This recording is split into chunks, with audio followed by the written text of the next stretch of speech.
After finishing high school, my Aunt Lisa got herself a job at this small, family-owned grocery store just on the edge of town. It was the kind of place where everyone knew each other. Farmers coming in for supplies, kids buying candy, and folks catching up on the latest gossip while grabbing milk and bread. Aunt Lisa loved it there.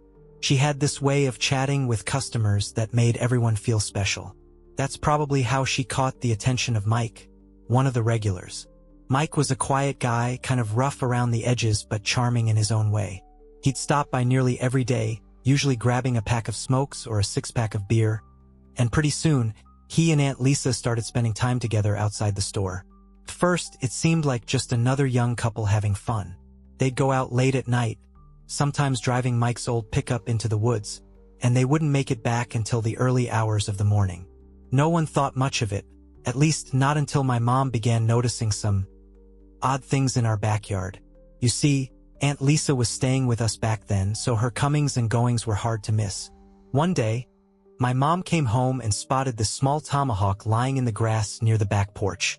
Its blade had dried, dark stains on it that looked suspiciously like blood. Another time, she found an animal skull, a deer, maybe, sitting on the old tree stump behind the house. But this wasn't just any skull. It had these strange carvings etched into it, markings that didn't make any sense to her. Growing up on the reservation, my mom had heard all kinds of stories. Legends about witches, skinwalkers, and wendigos passed down through generations. Those tales were practically bedtime stories for kids in our community. So when she saw these strange items, she couldn't help but feel uneasy. Her curiosity got the better of her, and she started paying closer attention to Aunt Lisa and Mike. At first, my mom tried to shrug it off, telling herself there had to be some reasonable explanation. Maybe Mike was just into hunting, or maybe the carvings were some kind of art project. But the more she thought about it, the harder it was to shake the feeling that something about their relationship wasn't quite as simple or as innocent as it seemed. One evening, feeling the weight of the strange discoveries, my mom decided to take matters into her own hands. She secretly took one of the animal skulls and headed over to visit Chief Roland, the tribal elder. Chief Roland was this old man who carried the wisdom of generations in his eyes.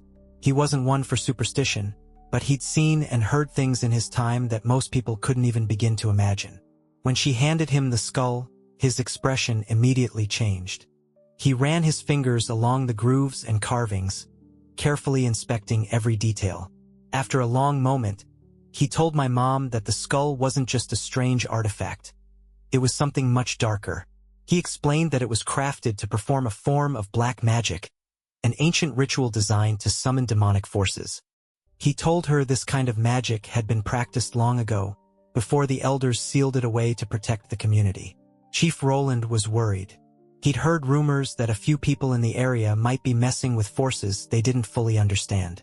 He was starting to suspect that Aunt Lisa might be one of them, experimenting with this dangerous form of magic without fully realizing the consequences.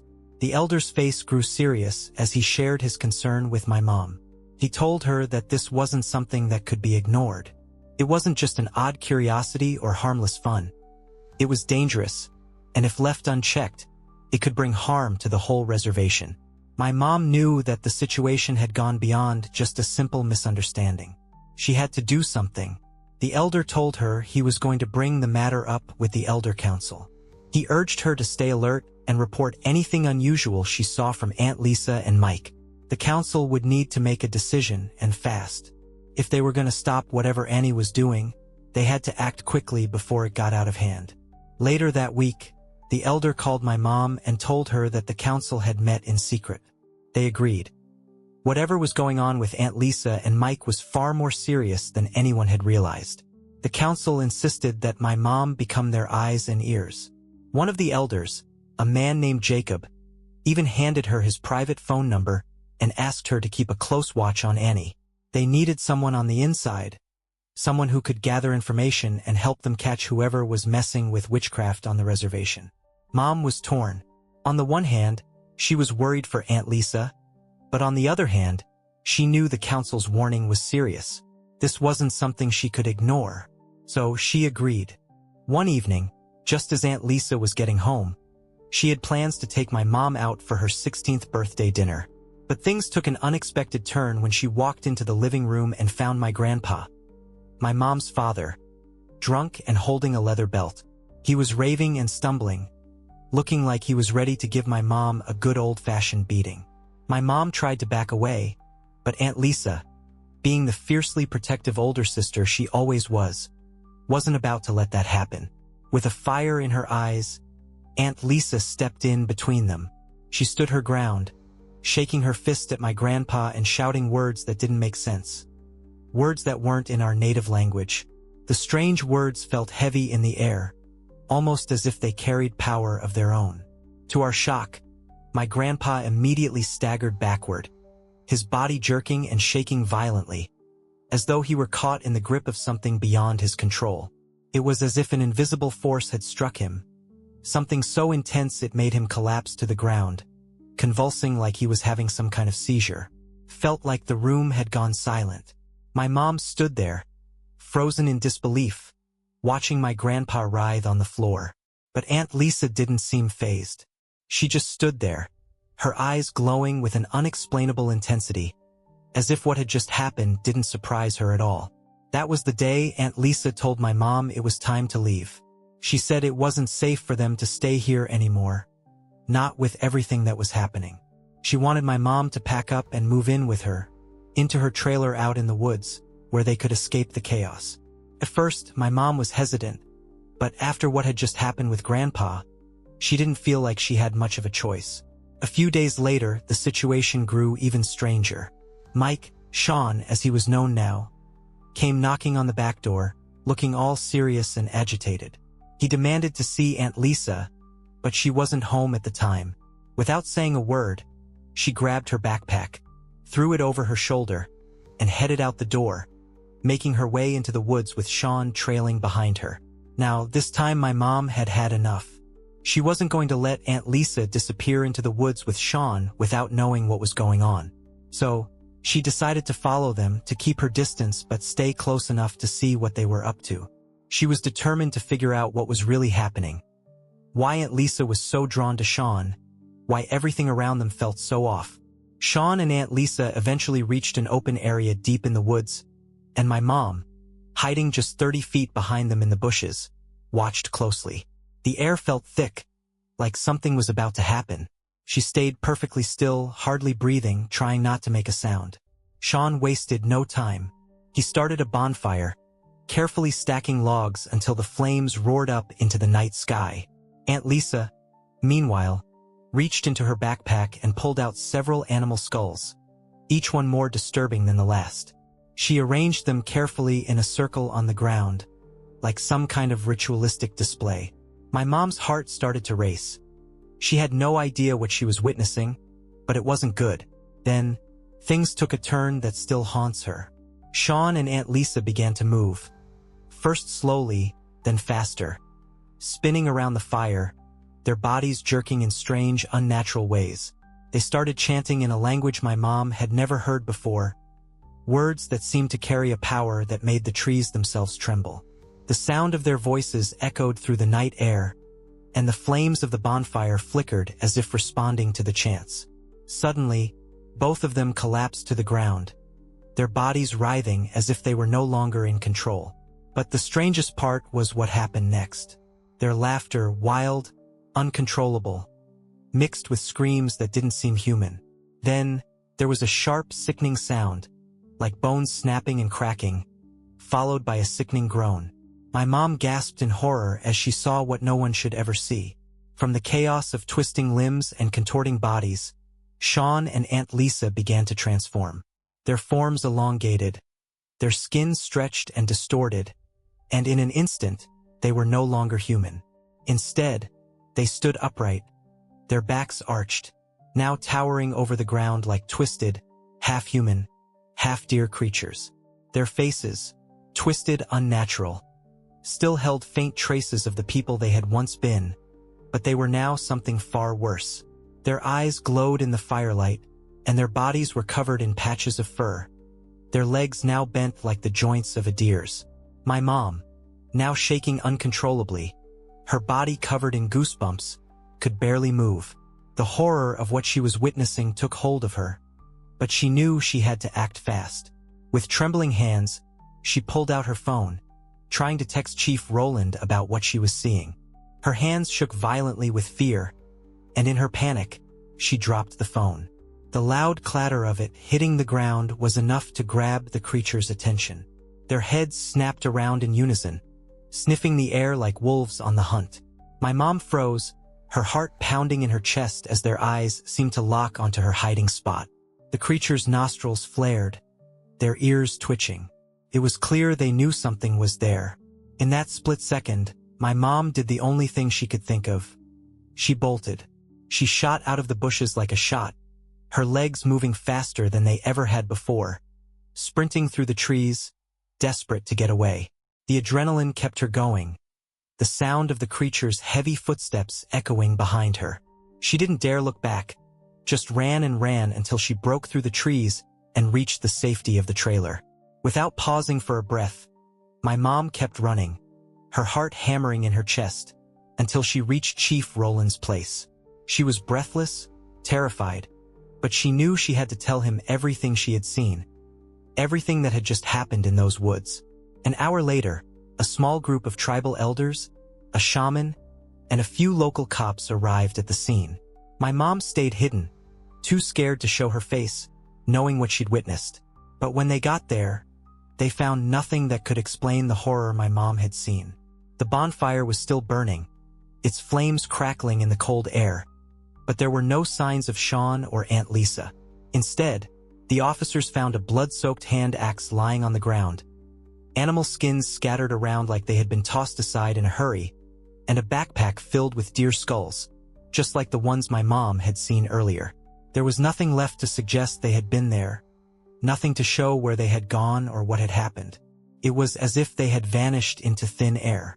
The elders spoke in hushed voices, casting worried glances around the area. My mom didn't go back to Annie's trailer that night. She couldn't. Instead, she stayed with a tribal elder, one of the elders whose daughter, Sarah, had been her best friend in middle school. The night was long and full of questions, none of which had any answers. Meanwhile, my grandpa was in a state of shock, locked away in a mental asylum. He had been found in the same condition as before, spasming on the floor, his mind shattered from whatever dark forces had taken hold of him.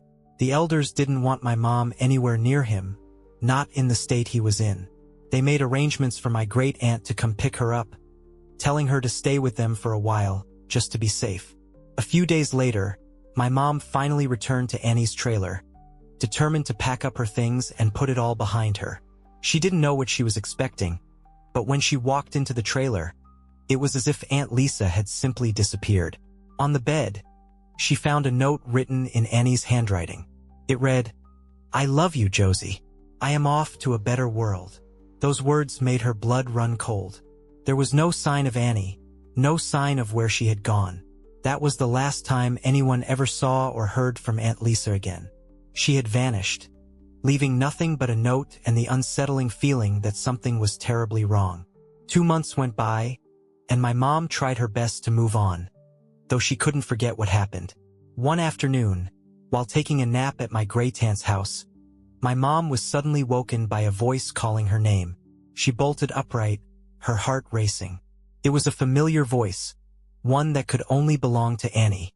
"Josie! Josie!" My mom's breath caught in her throat. There was no mistaking it. It was Annie's voice, clear as day. She scrambled out of bed and rushed to the front door, looking around. The voice had come from the yard, but when she stepped outside, she was greeted by something strange.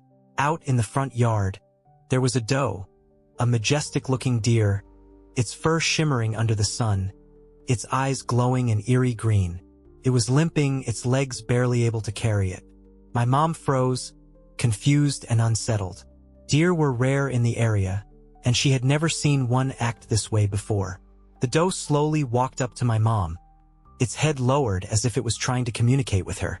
In that moment, my mom felt a sense of calm wash over her, as if the animal was waiting for her to do something. And then, it did something truly odd. It nudged her gently, as if it wanted my mom to pet it. This was completely unnatural. Wild deer didn't do things like that. But still, my mom couldn't resist. She stepped forward, cautiously reaching out to the doe. She rubbed its chin gently, feeling the soft fur under her fingertips. And then, without a sound, the doe turned and limped off into the woods, disappearing as quickly as it had come. My mom stood there, staring after it, her heart heavy with the thought that what she had just witnessed wasn't just some coincidence. She truly believed that the doe had been Aunt Lisa. In her final moments, she had transformed, shape-shifting into a deer to come and say goodbye. It was the only explanation that made sense, though part of her still couldn't believe it. Over the years, the term skinwalker has become synonymous with evil. People tend to think of them as monstrous beings, creatures that shapeshift to deceive and harm others. Stories passed down through generations often paint skinwalkers as dark figures, lurking in the shadows, waiting for their chance to lure unsuspecting victims into danger. But, as I've come to learn from the tribal leaders and elders, not all shapeshifting witch doctors were evil. In ancient times, skinwalkers didn't just live on the fringes of society. They were an integral part of the tribe. They were respected, even revered, for their abilities to connect with the spirit world and use their powers for the greater good. They worked alongside the tribe, offering their unique skills when needed. For instance, a skinwalker could transform into a bird, enabling them to travel vast distances in a matter of hours to help a sick or injured person, bringing medicine or performing sacred rituals that would heal them. Or they might turn into a bear during times of battle, using their strength and ferocity to protect their people. In some cases, a skinwalker would change into a fox, sneaking past enemy lines to gather intelligence or spy on their rivals. They used their gifts not for evil, but for the betterment of the tribe, always with purpose and honor. But as time went on, things changed. Misunderstandings, fear, and corruption began to distort the true nature of skinwalkers. They became feared by outsiders, and their powers were seen as a threat rather than a tool. It wasn't until my own aunt, Aunt Lisa, chose to embrace that ancient power that I truly understood the complexity of what a skinwalker could be. Aunt Lisa wasn't just trying to gain power or control. No, she chose to become a skinwalker for a very different reason. She did it to protect her little sister, my mom. She saw the danger closing in on their family, the dark forces lurking in the shadows, and she made a sacrifice. She took on the form of something else, something far older and more powerful than anything she could have imagined, to ensure that my mom was safe. It wasn't a decision made lightly, but in her heart, it was the only choice that made sense. And now, knowing what I know, I can see it more clearly. Aunt Lisa didn't choose the path of the skinwalker for selfish reasons or out of malice. She did it out of love, for her family, for her sister. She gave up her humanity for something greater, and in doing so, she became something both powerful and tragic.